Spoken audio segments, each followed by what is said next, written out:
Hey kids, welcome back to our channel.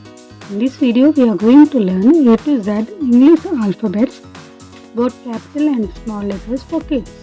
Let's start. Capital A, small a.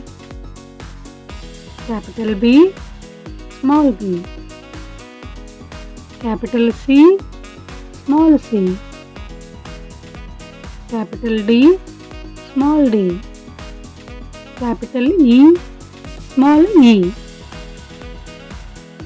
Capital F, small f. Capital G, small g.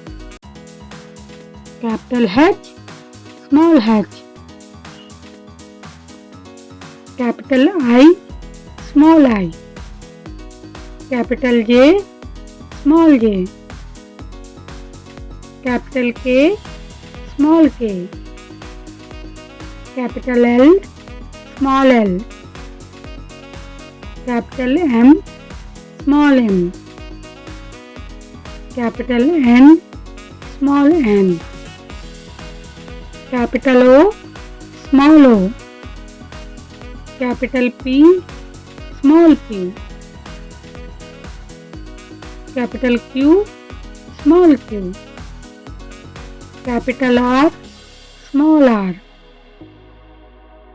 Capital S, small s.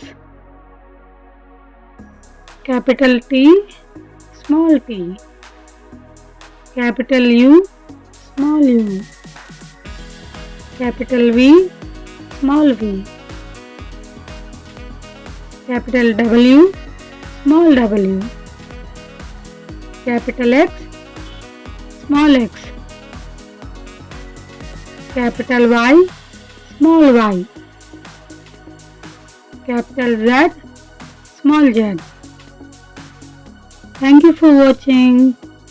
Like, share and subscribe. Bye bye.